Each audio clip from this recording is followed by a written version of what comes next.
सुरंग के रास्ते लक्षागृह से निकलकर पांडव अपनी माता के साथ वन के अंदर चले गए। कई कोस चलने के कारण भीमसेन को छोड़कर शेष लोग थकान से बेहाल हो गए और एक वट के नीचे बैठ गए। माता कुंती प्यास से व्याकुल थी, इसलिए भीमसेन किसी जलाशय या सरोवर की खोज में चले गए। एक जलाशय दृष्टिगत होने पर उन्होंने पहले स्वयं जल पिया और माता तथा भाइयों को जल पिलाने के लिए लौटकर उनके पास आए। वे सब थकान के कारण गहरी निद्रा में निमग्न हो चुके थे, अतः भीम वहां पर पहरा देने लगे। उस वन में हिडिम्ब नाम का एक भयानक असुर का निवास था। मानवों का गंध मिलने पर उसने पांडवों को पकड़ लाने के लिए अपनी बहन हिडिम्बा को भेजा, ताकि वह उन्हें अपना आहार बनाकर अपनी क्षुधा पूरी कर सके।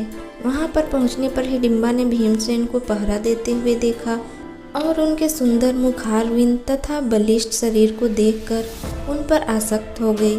उसने अपनी राक्षसी माया से एक अपूर्व लावण्यमयी सुंदरी का रूप बना लिया और भीमसेन के पास जा पहुंची। भीमसेन ने उससे पूछा, हे सुंदरी, तुम कौन हो और रात्रि में इस भयानक वन में अकेली क्यों घूम रही हो? भीम के प्रश्न के उत्तर में हिडिम्बा ने कहा, हे नरश्रेष्ठ, मैं हिडिम्बा नाम की राक्षसी हूँ। मेरे भाई ने मुझे आप लोगों को पकड़ कर लाने के लिए भेजा है, किंतु मेरा हृदय आप पर आसक्त हो गया है तथा मैं आपको अपने पति के रूप में प्राप्त करना चाहती हूँ। मेरा भाई हिडिम्ब बहुत दुष्ट और क्रूर है, किंतु मैं इतना समर्थ रहती हूँ कि आपको उसके चंगुल से बचाकर सुरक्षित स्थान तक पहुँचा सकूँ। इधर अपनी बहन को लौट कर आने में विलम्ब होता देखकर हिडिम्ब उस स्थान में जा पहुंचा जहां पर हिडिम्बा भीमसेन से वार्तालाप कर रही थी। हिडिम्बा को भीमसेन के साथ प्रेमालाप करते देखकर वह क्रोधित हो उठा और हिडिम्बा को दंड देने के लिए उसकी ओर झपटा। यह देखकर भीम ने उसे रोकते हुए कहा, हे दुष्ट राक्षस, तुझे स्त्री पर हाथ उठाते लज्जा नहीं आती? यदि तू इतना ही वीर है और पराक्रमी है तो मुझसे युद्ध कर। इतना कहकर भीमसेन ताल ठोककर उसके साथ मल्ल युद्ध करने लगे। कुंती तथा अन्य पांडवों की भी नींद खुल गई। वहां पर भीम को एक राक्षस के साथ युद्ध करते तथा एक रूपवती कन्या को खड़ी देखकर कुंती ने पूछा, पुत्री तुम कौन हो? हिडिम्बा ने सारी बातें उन्हें बता दी। अर्जुन ने हिडिम्ब को मारने के लिए अपना धनुष उठा लिया, किंतु भीम ने उन्हें बाण छोड़ने से मना करते हुए कहा, भैया आप बाण मत छोड़िए, यह मेरा शिकार है और मेरे ही हाथों मरेगा।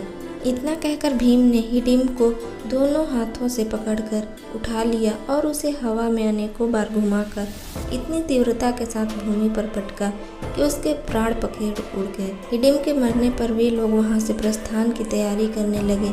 इस पर हिडिम्बा ने कुंती के चरणों में गिरकर प्रार्थना करने लगी, हे माता, मैंने आपके पुत्र भीम को अपने पति के रूप में स्वीकार कर लिया है। आप लोग मुझे कृपा करके स्वीकार कर लीजिए।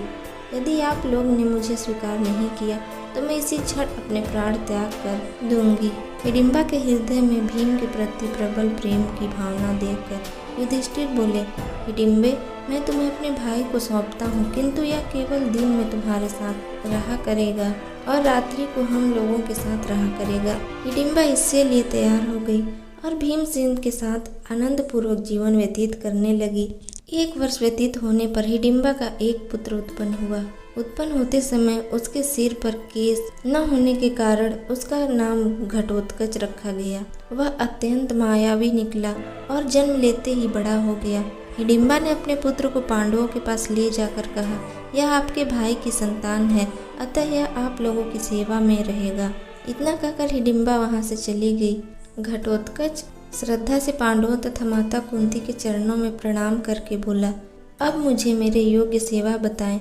उसकी बात सुनकर कुंती बोली, तू मेरे वंश का सबसे बड़ा पौत्र है, समय आने पर तुम्हारी सेवा अवश्य ली जाएगी। इस पर घटोत्कच ने कहा, आप लोग जब भी मुझे स्मरण करेंगे मैं आप लोगों की सेवा में उपस्थित हो जाऊंगा। इतना कहकर घटोत्कच उत्तराखंड की ओर चला गया।